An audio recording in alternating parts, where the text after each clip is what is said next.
This is the After Party, live with Kim McAllister. Pick a couch, grab a drink, and settle into the conversation.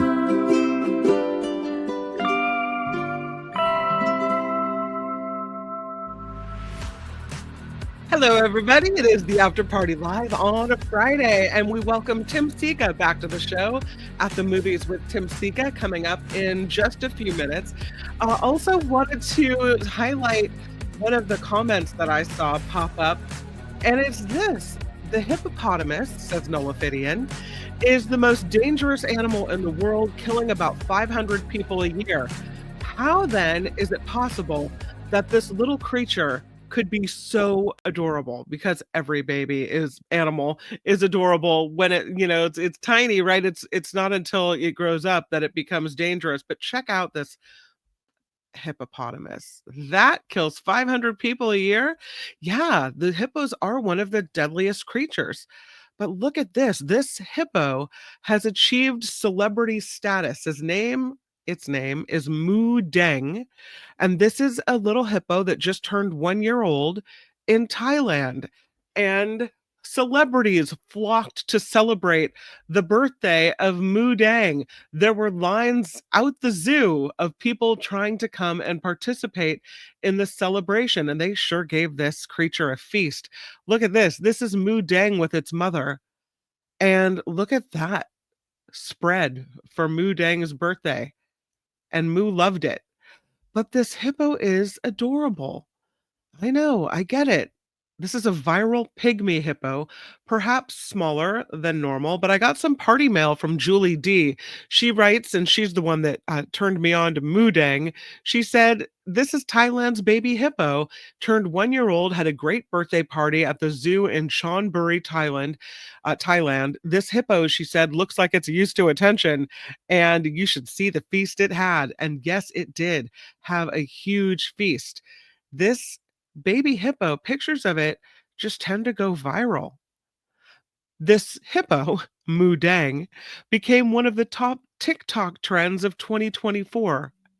And so for its first birthday, Deng, it's a baby girl hippo.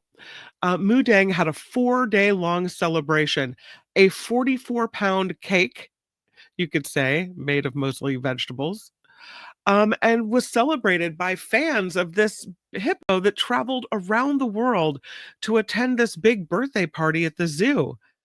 One of the people, they call themselves Mooniacs because it's Deng Mooniacs. One of the fans of this hippo said that she's an icon, the hippo is, and everyone in the world loves her. She went from New York all the way to Thailand to check out this hippo on her birthday. They say, "Oh, fame hasn't changed her." It was her third time traveling to Thailand to see this hippo. She said, "I love Deng so much. I think she brings so much joy to people when there's a lot of toughness, and there's still a lot of tough things going on in the world." And maybe that's why Deng is so popular. Deng, I think it's that Deng is really cute. But maybe it's a nice distraction from all the ugliness in the world. A cute baby hippo celebrating her first birthday. Yeah, that's nice. It's nice to see that happen. I have another story for you, and it is something strange happening on the Galapagos Islands to the tomatoes that are growing there. I don't know if we'll have time to dig deep into this story because I know Tim Sika is coming right up, but check this out. I know these tomatoes kind of look a little off colored. What happens to tomatoes is that they're a nightshade plant.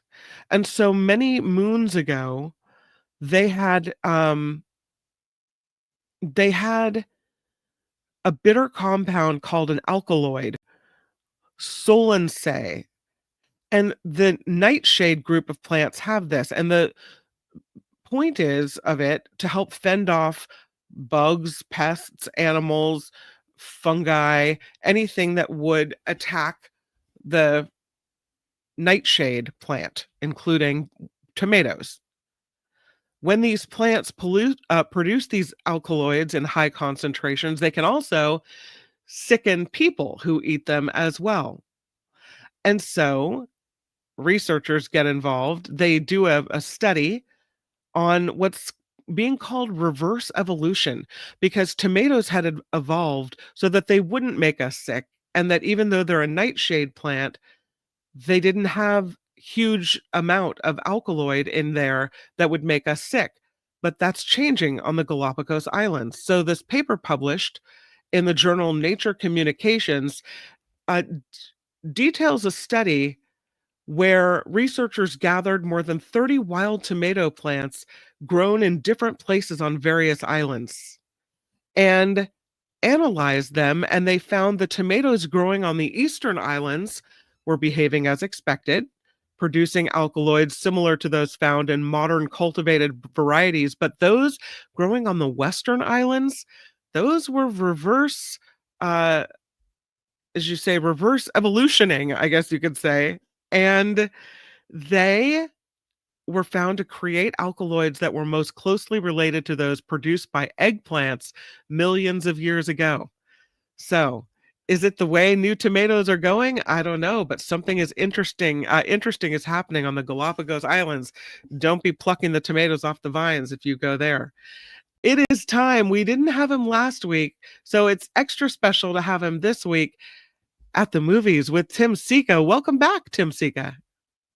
Having me, Kim McAllister. It's always a pleasure to be with you on this show. Oh, absolutely. I hope you had a good 4th of July. I did. You know, it kind of, the holidays always kind of mess up my schedule, which is why I was unable to appear last week. It just, whatever, I lost the time, whatever. You don't need to hear any of this. But I hated having to miss the show. In fact, one of the classic movie recommendation that I'm going to talk about this week is actually would have been perfect for last week. But anyway, that's all I'll say for that for now. But anyway, we'll keep it a secret.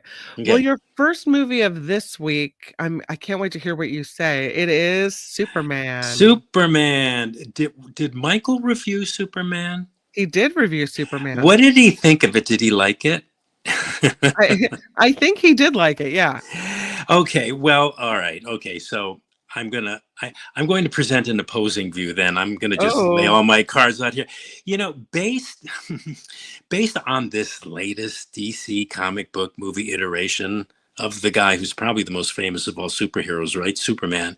Mm-hmm. I would say that this IP has worn itself out completely, utterly, absolutely, and totally. Okay, I'm just gonna be negative here. I'm gonna try. I prefer to celebrate movies whenever possible, but anyway. James Gunn, he wrote this, he directed this, and okay, I'll say what's good about this movie. I suppose it's scale. David Cornsweet as Superman he's reasonably appealing. You know, he's like, square jawed and he's kind of puppy doggish and he's likable. He's a likable guy. But first of all, the basic plot of this Superman movie has billionaire Lex Luthor, right? And corporate crazy. He's out to get and to rid the world of the Man of Steel. And he does so he discovers or he makes an AI of this, I'm not unsure which, of this video of Superman's real parents, Jor-El and Lara Lor-Van, not his earthly ones, Ma and Pa Kent, but his parents on Krypton. Because, he escaped from Krypton as a baby because the planet was blowing up, right? And he was sent to Earth where so this video, which Lex Luthor gets hold of or he constructs, I can't remember. The video instructs Superman by his parents, his Kryptonian parents, to use his superpowers to take over the planet, right? Take over planet Earth and kill all opposition in order to revive the Kryptonian race. So Luthor sends this video out to the world and the human race, reactive by nature, right, turns against Superman, believing he's a bad guy. And the movie spends its time with Superman trying to prove to the world that he is, in fact, their protector and not some otherworldly being trying to conquer the planet, right? Oh, man. I mean, I'm just going to come out and say it. This, to me, is a movie forcing itself by way of this janky, overstuffed and at times ridiculous script to be some kind of relevant and contemporary meaningful contribution to Superman cinema and a metaphor for what's going on in the world today, politically and culturally. I just thought it was heavy-handed in that regard. And at best, this movie, I suppose, I would say at best it's just mediocre. But for me, it's mostly just bad. It was only watchable and semi-tolerable because it was so bad. I couldn't help but keep watching it because it was so hard to believe it was this bad, and because of the fact that it just kept getting worse and worse as it rambled on. So I'm watching this going, it can't get any worse. It can't get any, and it did. So that kept me interested in it. I wasn't bored. And the last thing I want to do is rain on everybody else's parade. But this movie was a structural mess. It had all this on-the-nose messaging, naive, kind of cringeworthy and moronic speechifying by the main characters, and stupid layers of this repetitive plot contrivances piled upon each other. And when it tried to be political, I thought it was embarrassing and borderline eye-rolling, with lines like, at one point somebody says, "This is one thing conservative and liberals for once can agree on, that Lex Luthor sucks." And I'm going, what the hell? Anyway, I hate to be, and it appears to be I'm one of the few saying that this emperor has no clothes, but this is a forgettable movie. In a month, nobody's going to be talking about it. And warning here, if you like your Superman invulnerable, as he's kind of, he's known to be, just letting you know that, boy, does this Superman ever get banged up a lot in this movie. Really? He's always getting knocked down. He's always imprisoned. Crypto the dog is kind of fun. There was one visual sequence in the movie I found compelling that involved Lois Lane. She was surrounded by this force field as I think it was the Green Lantern, I don't know, I could barely follow this thing, was killing off all of these corporate Lex Luthor metahumans. It's the only time in the movie where for about 2 minutes I went, maybe it's shifting here, but it was short-lived. Okay, in summary, I don't want to dwell here, but this movie never needed to be made, in my opinion. It's superfluous at best, it's enraging at its worst, and just so everybody knows, and I'm really trying here to mitigate some of the venom I'm spouting, all these words are coming from a big fan of this DC comic book character, Superman. I love Superman. I love Superman the movie. Superman was actually born in my hometown of Cleveland, Ohio. There are several scenes, in fact, in this movie that were actually shot in Cleveland locations, which was fun. Many of the follow-up movies, the sequels and the darker versions that attempts to resurrect the IP, had a lot of good things about them. I would have gone to this movie regardless, even if I didn't have to review it. But if I did go to see it as a regular movie fan, I'd probably never have made it to the end. I probably would have walked out at around 5/8 into the movie. Yeah. And this is totally a personal thing, Kim, but I hated the way they portrayed Martha and Jonathan Kent here. They portray them like they were these illiterate, uneducated rubes. Anyway, didn't like the movie, but comic book fans and fans of Superman, they may like it, and really all the more power to people that like this movie. I just no, not for you, not for me. Some comments. Rev P says, to be fair, Michael had a mixed review, so he did. It wasn't all positive, it was mixed. Trevor, to your point, says, I can't fathom how comic book movies have any kind of appeal to anyone. Yeah, I kind of been thinking that lately too, because there's so many of them, right? Yeah. And I love Luis's comment. He saw the movie, says Superman is a hot mess that is all over the place with too many characters and subplots and too much reliance on CG. He says, I do like the irony of Superman being a literal illegal alien. Yeah, a lot of people have said that. Yeah. But I think Lewis nailed it, really. I think he nailed the movie in a nutshell. Yeah. Probably because I agree with everything he said. A lot of people say, and this is always the case, the first Superman was the best Superman. Right? Oh, that was with Christopher Reeve. Yes, Superman the movie, that great score. Oh my God, it was. Oh yeah, what a great movie. Yeah, this Superman ain't Superman the movie. Go see Superman the movie, folks, or get it, or rent it, or stream it. It's so good. Anyway, but you can skip this one. Skip it. The next one, this looks interesting. The Last Class, it's called, with Robert Reich. Is Yeah. this clearly a documentary? Yes, it's a movie Mhm. much more to my personal liking too. This is a documentary about former Secretary of Labor in Mhm. the Clinton administration and Berkeley professor Robert Reich, who taught for 42 years a class on income inequality and the widening gap between the rich and the poor in the U.S. at the University of Cal Berkeley. And this movie documents, well, it documents its title. It documents Robert Reich's last class of teaching this course called Wealth and Poverty.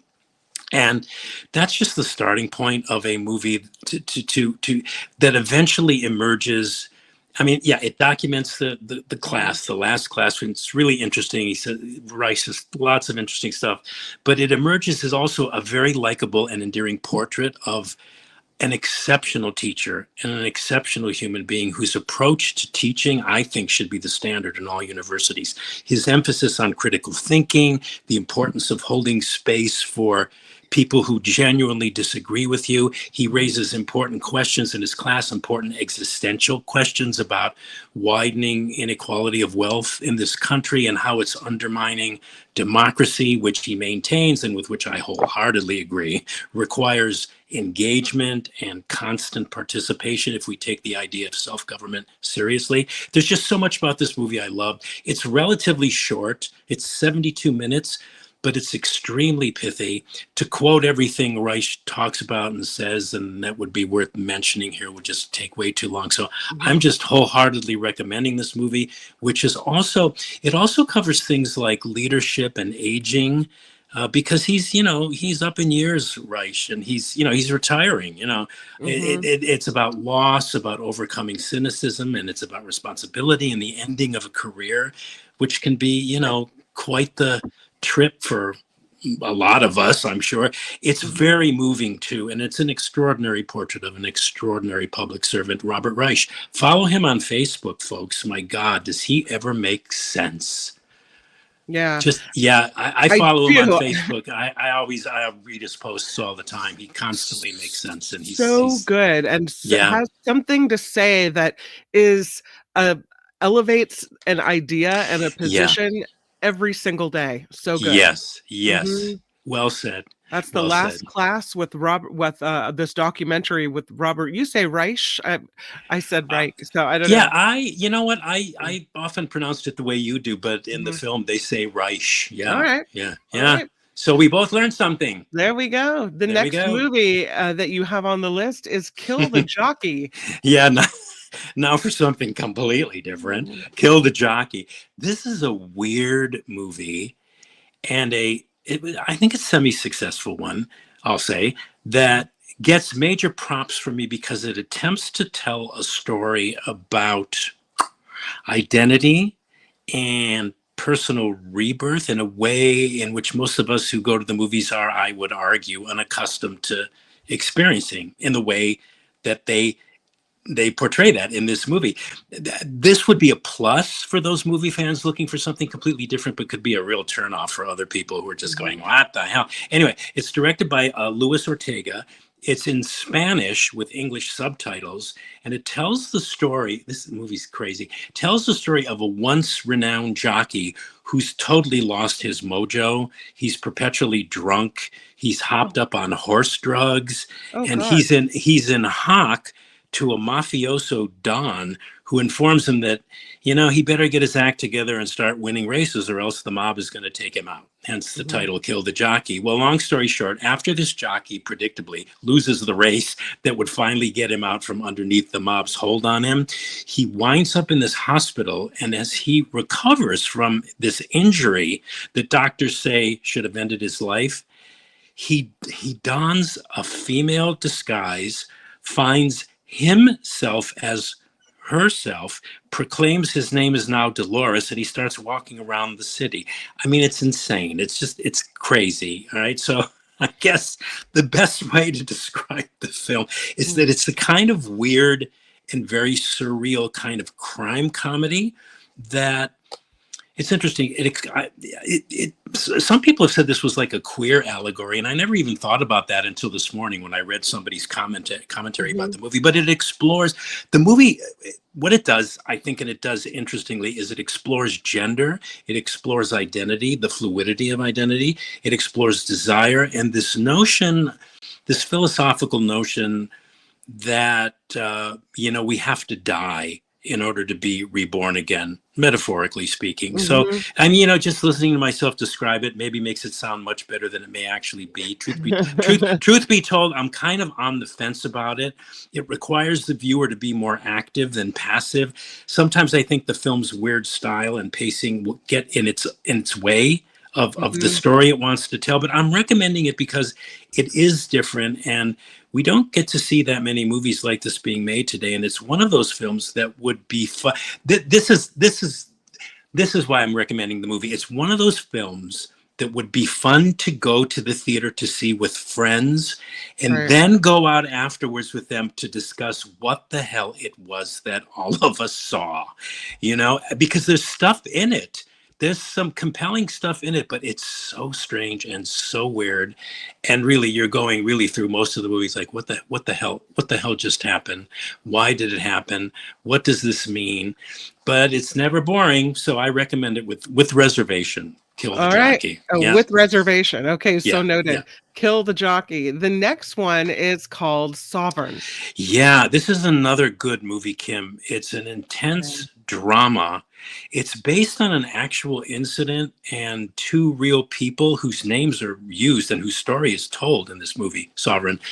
45-year-old Jerry Kane, played by Nick Offerman, and his 16-year-old son, Joe Kane, played by Jacob Tremblay, who follow... have you ever heard of the sovereign citizen belief system? No.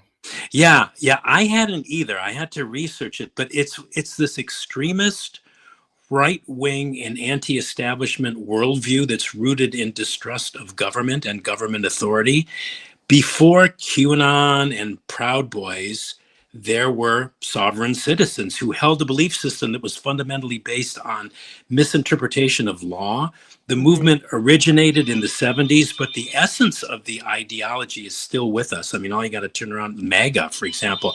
But this movie is writer-director Christian Svegel's feature film directorial debut. It aims to put a human... Sorry, I didn't disconnect the other line. It's ringing in the background. It aims to put a human face on what was once this fringe movement whose dogmatic belief in, hyper-individualism and the illegitimacy of government has, over the last decade, begun to color our mainstream political discourse. So this is a somewhat slow-burning, but always intensely absorbing drama that leads to heartbreaking tragedy.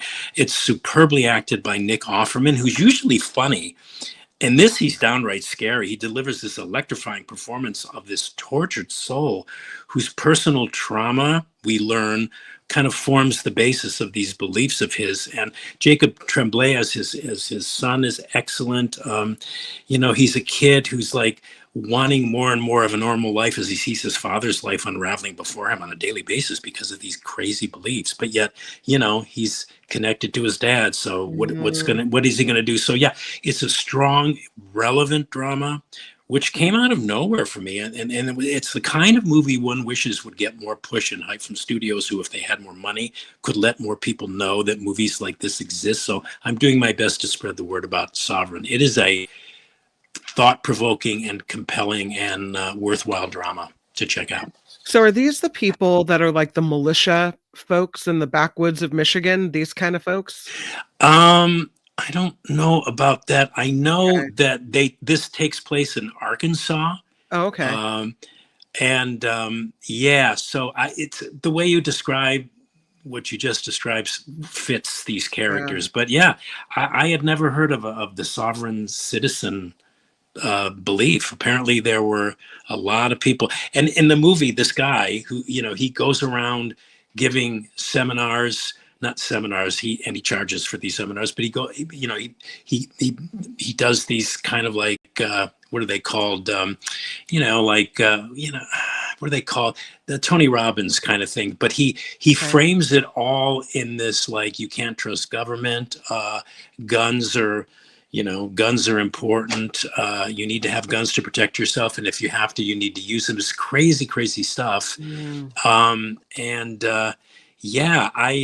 looked up the incident that this was based on, and it's pretty accurate. In fact, I believe the film opens with the 911 tape of what eventually happens in the movie, which I'm not going to give away the ending, but it's a powerful story. Heather's heard of them. She says Sov sits are a special kind of bonkers. Sov sits, special kind of bonkers. Yeah. So are the characters in this movie. Oh yeah, and he also, as this guy, he goes on these right-wing radio talk show host shows as a regular guest to spew these beliefs. So anyway, Rev P says sovereign citizens have been in the news for quite a few years. They don't believe the laws of the land are meant for them. Yeah, they have their own law. Yeah, that's it. Exactly. Well said. And Wes says sovereign citizens encounters on TikTok are plentiful. So yeah. Okay. Interesting. All right, and so that's in theaters. Yes, it's in theaters. Yeah. I believe. Wait a minute. I think it's in theaters. It's in select theaters, and you can also rent it digitally. Oh, okay, cool. Yeah, so you can watch it at home too. All right, you ready for it? It is Tim's classic movie rec of the week, and it is Yankee Doodle Dandy. Yeah, which would have been perfect for last week because this is born on I'm a Yankee Doodle Dandy, born on the 4th of July, right? Yeah. Have you ever seen it, Kim? Have you ever seen this movie? Oh my God, it is a feel-good movie with tons of recognizable tunes. It's a musical biography, Hollywoodized, of course, because we're looking at 1942, when they just made stuff up about these people, of the great song and dance man, George M. Cohan, known as the man who owned Broadway. I think at one time in the 20s, Cohan himself had something like 8 shows running that he had written the music and lyrics for, and the book, and he was in half of them. Anyway, the title role is spectacularly played by James Cagney in probably his greatest screen role. He won an Oscar for Best Actor for this movie. And it's a movie that kind of gives patriotism like a kind of a good name, and we all know what Sam Johnson famously said about patriotism. It was the last refuge of a scoundrel. But when you watch this movie, it seems like, patriotism has its place. There's so much flag waving and patriotic jingoism in this movie that I'm unsure how audiences would take to it today. But there's absolutely no denying that this movie is one hell of an entertainment. It's packed with famous tunes like Give My Regards to Broadway, the World War I anthem Over There, which really was the song that took us to war and was used by the troops to inspire them. I'm a Yankee Doodle Dandy, You're a Grand Old Flag, all composed by George M. Cohan. The movie was directed by Michael Curtiz, who also directed the Best Picture winner of that year, Casablanca. It's just irresistible entertainment. It's spectacularly produced and performed. Cagney is so in his element. Prior to this role, he had always played hoods and mobsters, and he just soars in this part. He always considered himself first and foremost a hoofer. And I think finally when he took on this role, he must have thought, well, here I am back in my original element. You could see that in his performance. He's just having the time of his life. He's in his element. He soars in the singing, the dancing, brilliantly recreating Cohan's eccentric stiff leg movements. It's glorious stuff. And in fact, a bit of trivia here, and I encourage everybody out there to go online if they're interested, because there's lots of interesting stories and anecdotes about the making of Yankee Doodle Dandy online. They're just too numerous to mention here, but the best one is that when the real George M. Cohan, who was still alive when they made this movie, and when the movie was finished, he was shown in a private screening this film of his life, starring James Cagney. And then he was asked when the movie was over, well, if he liked it, because he didn't say a word while he was watching it. And studio reps at Warner's were going, oh my God, what does he really think? And then the story goes that after they asked, well, did you like it? Mr. Cohan, he kind of paused, he grinned, he shook his head, and he paid the great Cagney his highest compliment. He said, "My God, what an act to follow," which is Wow. a great, I mean, and it was such a great testament to Cagney's performance. Anyway, this is great entertainment. It's a great Warner Brothers studio, Hollywood entertainment for all ages too. This is a film for the whole family, and it's on Amazon, so you can see it on Amazon. Speaking of where you can see things, and it's nice that you can see it on Amazon, but did you hear that Amazon is getting rid of its Freevee TV service? No, I Yeah, didn't. there Oh, that's it. Lord. Yeah, I know. they it's one of these free TV services where they run ads, right? But you can access it for free. Right. And they say that this it's a non-subscription platform, so it's largely free. And they just said they've been able to offer Freebie because it supports Yeah. ads. Right. But now that they're introducing ads to Prime Video as well, Yeah. there's just no difference left between Prime Video and Freebie other than content. So they've just decided to, this is their quote, deliver a simpler one-stop viewing experience for Yeah. users Right. by Yeah. Right. closing Freebie permanently and migrating all the content to Prime Video. So, That's interesting because I mhm. have, it's interesting because I have the Prime Video that doesn't have, is not supposed to have the ads, but Yeah. I noticed lately there's a lot of stuff that I'm looking at because I like to watch documentaries and stuff, and then they say, "Oh, this program is only available with ads," and Yeah. I'm thinking, I paid for no ads. Anyway? Yeah, I know. Everybody's trying to sell you Oh. something, right? All right, we'll recap it, my friend. Superman, you were not a fan of this movie. You say this story has worn itself out. The movie forcing itself, you said, with a ridiculous script, tries to be a metaphor for what's going on in the world, but does so in a heavy-handed way, which is embarrassing. You said this is a bad movie that got worse and worse. It's a structural mess. It is forgettable. Skip it. Superman. No. Ooh, them's fighting words. Yeah. Mhm. The Last Class, with the Robert Reich documentary, you said it's about his last class he taught at UC Berkeley on this with this income inequality class, that it's short, it's only 72 minutes, and you wholeheartedly recommended this movie. You called it a moving and extraordinary portrait of Robert Reich. Yes. Kill the Jockey. You said this is kind of a strange movie. It's a identity shifting movie that explores gender. You said you're kind of on the fence on this one, but you will recommend it with reservation because you think it's so different that it might lead to some really good after movie conversations. And so you're kind of recommending Kill the Jockey, but with reservation. Yeah. Next is called Sovereign. It is a true crime thriller. You say Sovereign is a pretty good movie about extremist distrust of government, that it puts a human face on this fringe citizen sovereign or citizen whatever movement, that it's slow, but it's intense. The acting is really good. You called it a strong, relevant drama that is thought-provoking, and you're recommending Sovereign. Yes. And Tim's classic movie recommendation of the week is Yankee Doodle Dandy. You said this is really a feel-good movie. It's a musical biography, but the singing and dancing, glorious, and you will be feeling great by the end of Yankee Doodle Dandy, which is streaming on Amazon Prime, right? Yes. Yes. Yeah. Yes, it Okay. is. Yes. And there you go, Tim. You've done it again. All right. Well, thank you for having me back. And I look forward to talking to you again next week, I hope. I'm looking forward to it. I can't wait to see what you bring us next on Okay, Kim. At the Movies with Tim Sika. Have a great Okay. rest of your weekend, my friend. You too, Kim. Talk to you next week. Bye. Bye. Bye, Tim Sika. Bye. At the Movies with Tim Sika every Friday at 1:30 p.m. Pacific. You can catch Tim here on the After Party Live, and then we pull the video and post it as a standalone as well. So you don't have to wade through everything else. You just get straight to Tim and the content that you want if you're going to head to the movies, so you know exactly what he thinks about that. Tammy with the nice message, loving Tim. We all love Tim. Absolutely. Oh, I see a lot of comments. Wes says, I love superhero movies. Probably will skip this one. Well, as Tim recommends, maybe when it's playing free on TV. Yeah, exactly. There's some other comments to read to you as well.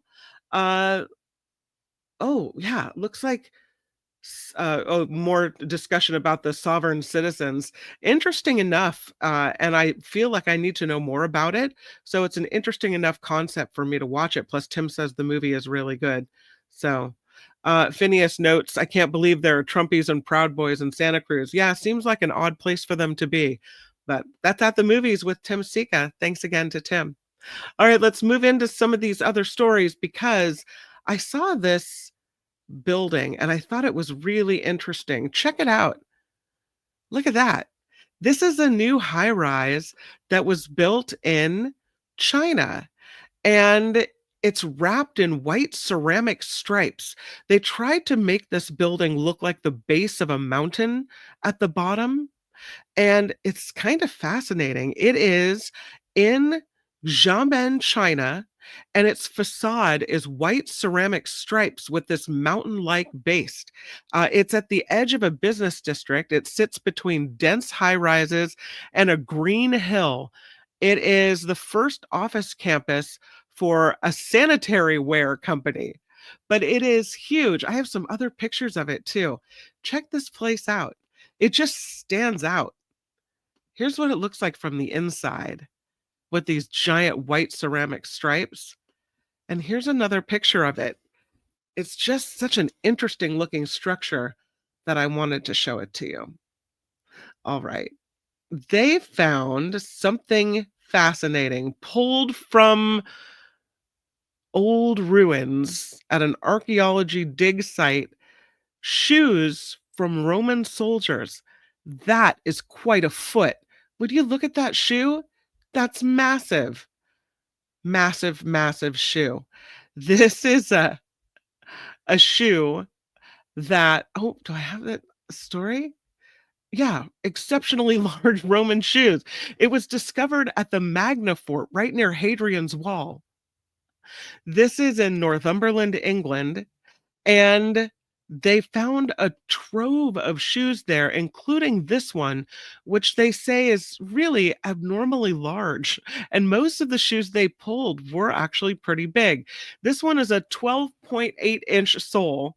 It's the biggest one recorded in this vast collection of Roman shoes that were found in the defensive ditches of Magna. The Magna excavation, part of a 5-year research project, it's famous for holding an extensive collection of well-preserved artifacts, including more than 5,000 ancient shoes. There are baby booties to military boots. Somehow, all the shoes got dumped right here, which is, scary if you think about why that might be. But there are a lot of extra, extra large shoes, including this one.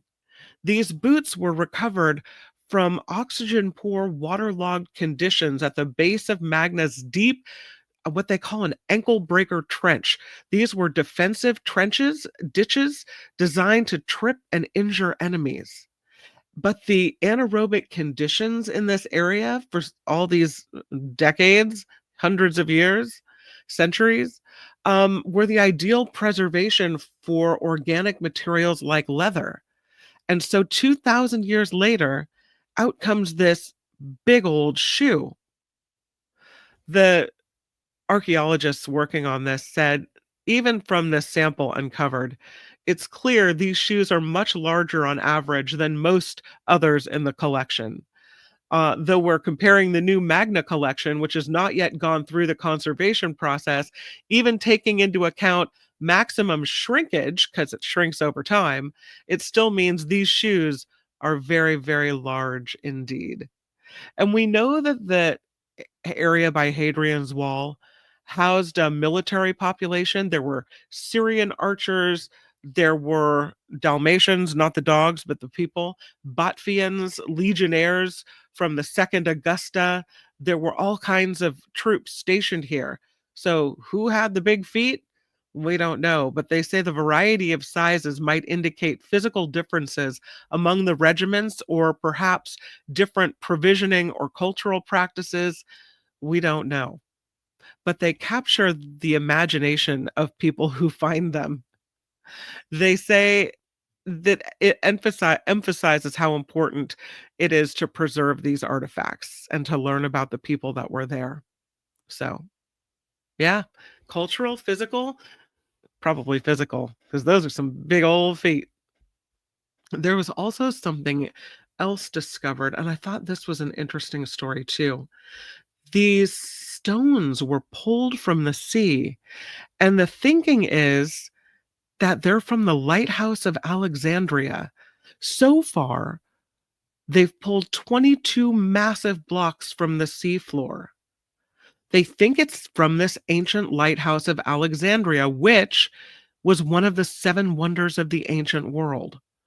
They pulled them from the Mediterranean seabed, and now they're trying to do this reconstruction effort.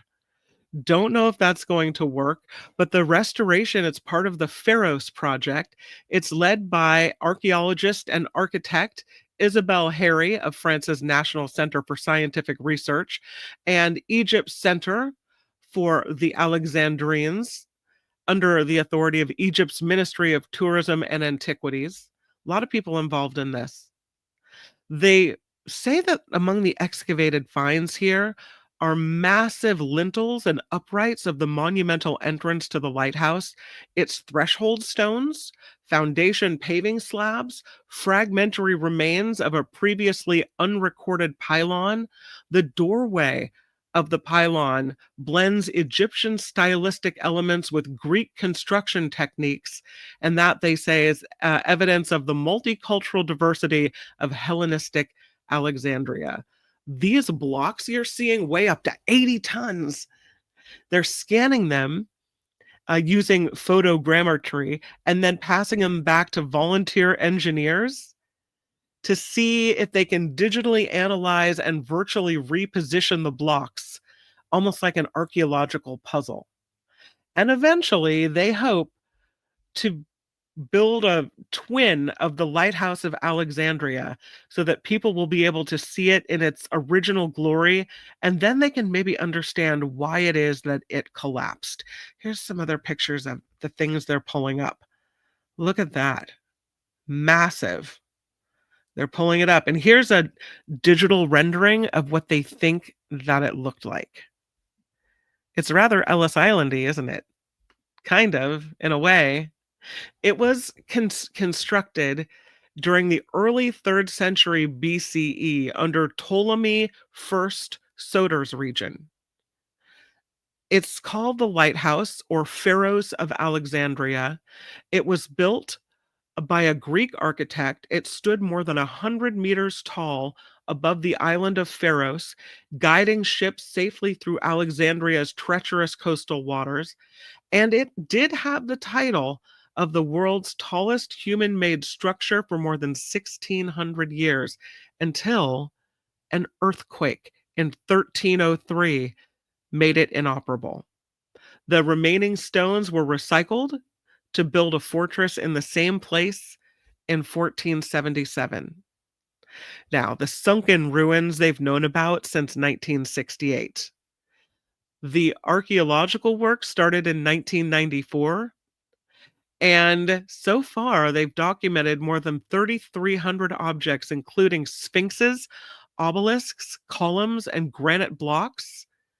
And more than 100 of these archaeological fragments have been digitally scanned on the seabed over the last decade. So the current mission is a new chapter to all of this.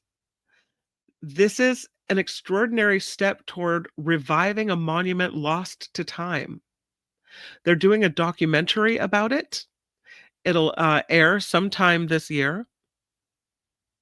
There's a team of experts. They've got historians and archaeologists and architects. They're collecting ancient descriptions and representations of the lighthouse from literature and from coins, all kinds of things. It's a multidisciplinary study, and they're trying to fill in the gaps created by centuries of damage, quarrying, and erosion.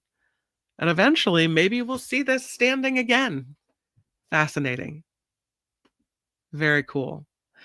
Did you hear that the original Birkin bag is up for auction? Well, it already sold at auction, but here's not that we were going to afford it anyway. But yeah, it's pretty interesting. The original Birkin bag. I don't know if you know anything about these Birkin bags, but they are, you could say, here, I have a picture of it. They are the most sought after, expensive purse. There they are at Sotheby's auctioning this thing off. And it's so crazy because to me, it really just kind of looks like any old purse. Maybe I'm not getting the specialness of it. Doesn't it just look like any old bag? I mean, it's a nice purse, you could say.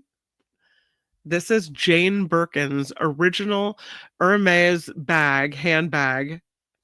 It's the prototype for this Birkin bag, and it was once owned by Jane Birkin, the British-born singer and actor. And it is the most expensive fashion accessory sold at auction in Europe. And it's a well-worn handbag. It's used. It was sold for 7.4 million pounds, 8.6 million euros. It makes it the most expensive fashion accessory ever sold at auction in Europe. They say it's a bit battered, but it was used by Birkin for 9 years, and it still has the traces of stickers that she put onto the black leather as well. They thought it would fetch a six-figure sum. They knew it was going to go, but the bidding opened at 1 million euros and then rose during a 10-minute battle between 9 collectors. People were bidding by phone. They were bidding online. The person that won it is a private collector from Japan. The extraordinary price makes this handbag the world's second most valuable fashion item sold at auction, the most valuable in Europe. It's, they say, a startling demonstration of the power of a legend and its capacity to ignite the passion and desire of collectors seeking exceptional items with unique provenance. It's been owned by more than just Jane Birkin. She died in 2023. The last owner of the bag, only known as Catherine B., didn't say what she paid for it, but she was astonished at what she has now sold this for. I can you imagine paying that much for a purse? A new Le Birkin, the style of this purse, sells for thousands of dollars new, hundreds of thousands secondhand. And this whole purse came about because of a chance encounter between Birkin and the head of Hermes. They say that she couldn't find a bag big enough for her needs, so they made her one. And now you have the Birkin bag. The prototype has her initials on it, embossed, JB, and it's a different size to later models. It has a shoulder strap and some brass hardware. Yeah. The world record, by the way, for a fashion accessory sold at auction is 32.5 million, and that was paid in 2024 for a pair of ruby red slippers worn in the Wizard of Oz. So the Wizard of Oz shoes beat the Birkin bag. That's just crazy. All right. I have another story for you. This one is about balls out bowling. Balls out bowling? Are we talking about bowling balls? No, we're actually not talking about bowling balls. We're talking about balls of a human kind. There's this event called Balls Out Bowling, and it's a naked nudie bowling event. It's in Pittsburgh. This event is back. You have to be a grown-up to attend. It's taking place Saturday at the Pittsburgh Crafton Ingram Lanes. $30 to get in, but you get 4 hours of unlimited bowling and shoe rental. The only clothing allowed for attendees are shoes, which are required, and if you're a lady, bottoms are optional. And that is, they say, because they didn't want to discriminate if a woman was on her cycle. So ladies can wear undies just because of the nature of things. Everybody else, balls out. The participants have to be at least 18 years old. All genders, sexualities, and bodies are welcomed. No photos or videos during the event. But here's a guy. That's a promo video, a promo picture. I love him. He's so cute. The balls out event. They would like you to know there's no sexual activity permitted. Nudism does not equal consent, and harassment will not be taken lightly, and violators will be asked to leave. This is put on by a Pennsylvania naturism group, Balls Out Bowling. They do this every year. That's an annual bowling event where clothing is not allowed. And again, it takes place tomorrow. Nudity is required. I don't know if it's a good idea to be bowling while you're nude. What could go wrong with heavy balls around sensitive parts? I don't know. Balled Out Bowling. Would you go? Here's the card. Saturday, July 12th. No clothes, no shame. Just strike spares and smiles. It's a great marketing. I'd kind of like to do a Balls Out Bowling event. Maybe we could do that for the Mark Thompson Show, a fundraiser. Balls Out Bowling indeed. Okay, I'm going to the chat to see what you guys have to say about this. Ricky says, just had to stop. As a naturist, I would go. Excellent. I love this. Wes says, ew, I know bowling alleys disinfect the shoes, but what about the bowling balls? After that pick, yes, there's concern in the chat about sanitization. Better sanitize those seats and those balls. Gotta bring a towel to sit, right? Ugh. Nullifidian says, you can only bowl with one ball at a time. That's good. Phineas wants to know if you can get an STD from picking up the wrong ball. No touching other people's balls. You get kicked out for that. No can do. Mama says, this is putting images in my head I don't want to see. Hey, you know? Heather says that Birkin bag actually resembles a bowling ball bag, actually. That's so funny. Oh my gosh. New meaning to gutter balls. No gracias. Balls out, count me in. I think it looks kind of like a fun thing. Nullifidian says it's never a good idea to stand too close behind the bowler. Can we hold up rating signs? Are you going to rate the naked bowlers? What a funny event. Yeah, Balls Out Bowling in Philadelphia. I love that. Just strike spares and smiles. Very cute. All right, we'll move to this next story because I thought this was amusing as well. This is Ozzy Osbourne, and Ozzy is working with animals to create abstract expressionist paintings. He's collaborating with chimpanzees. He's trying to raise money for Florida's sanctuary for rescued apes.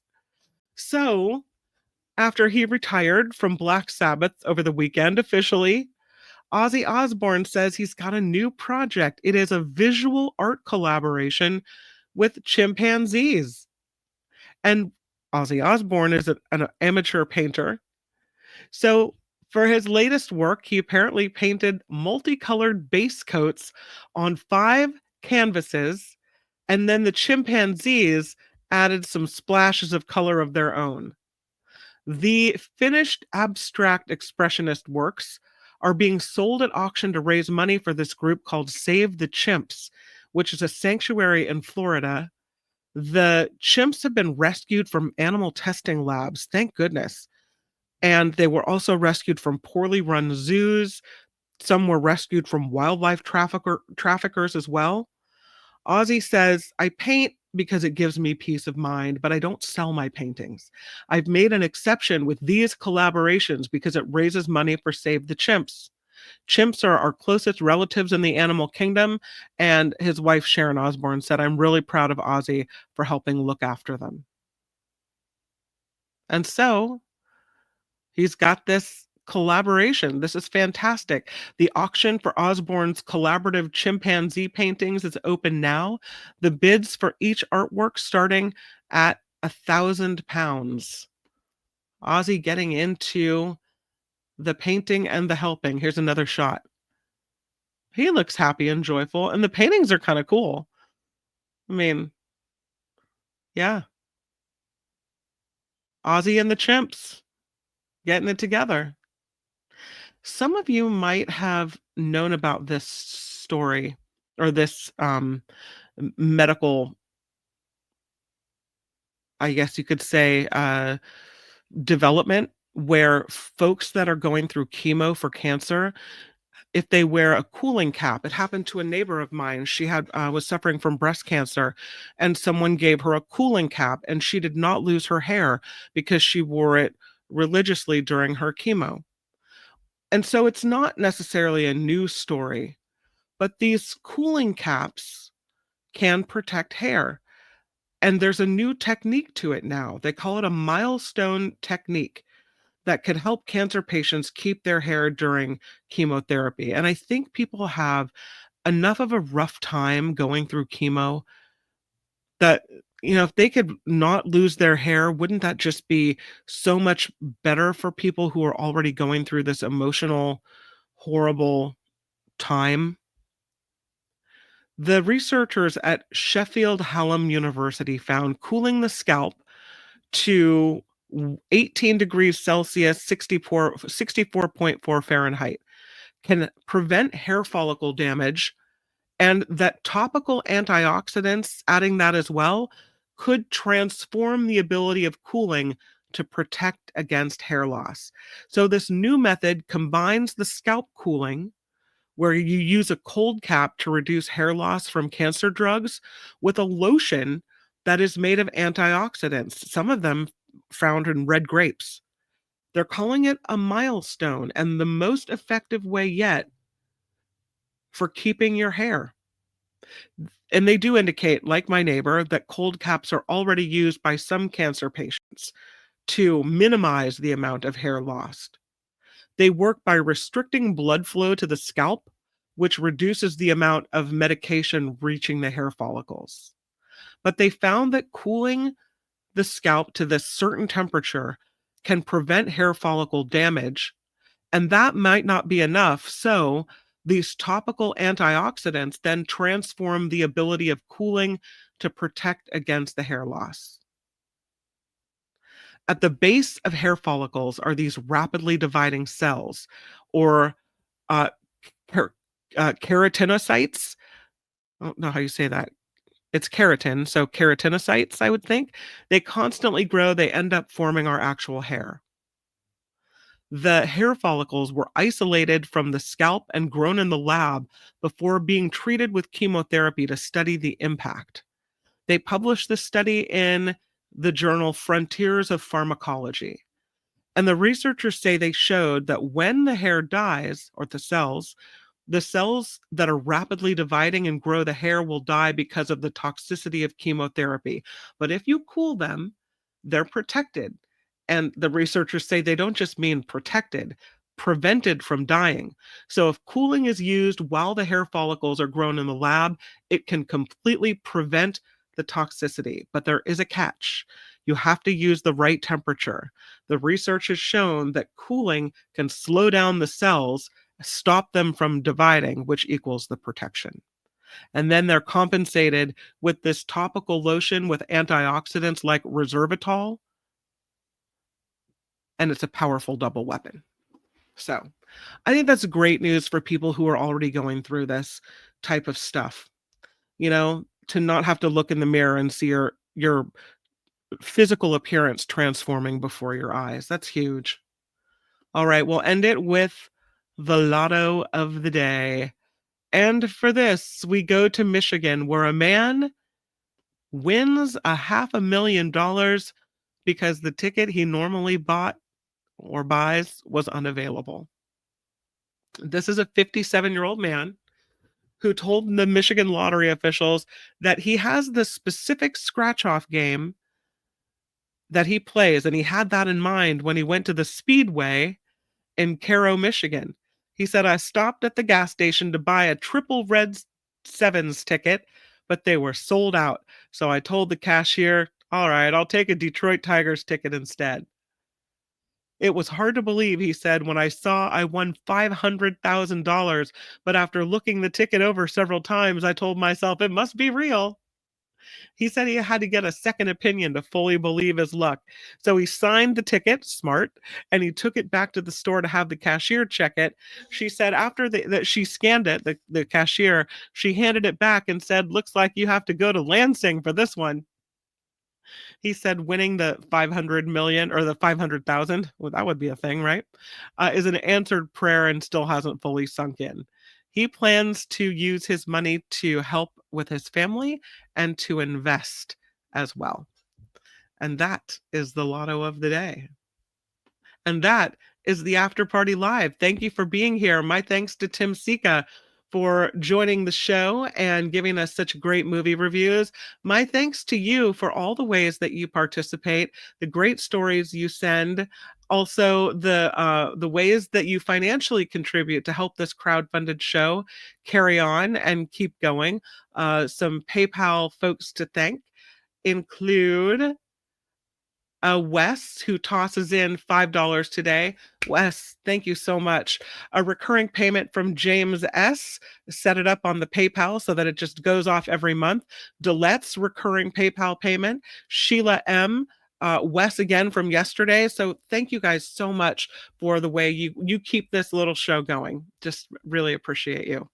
All right. Have a great rest of your weekend. I'll see you right back here on Monday for the Mark Thompson Show. Until we meet again, make it a really great weekend and a great rest of your Friday. Bye, everybody. Bye-bye. Bye. The After Party Live would like to thank the following contributors and viewers like you.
Oh, Heather, I'm so sorry if I was talking too loud. I hope so much that your headache gets better. Darkness, quiet, calm, good healing vibes for you.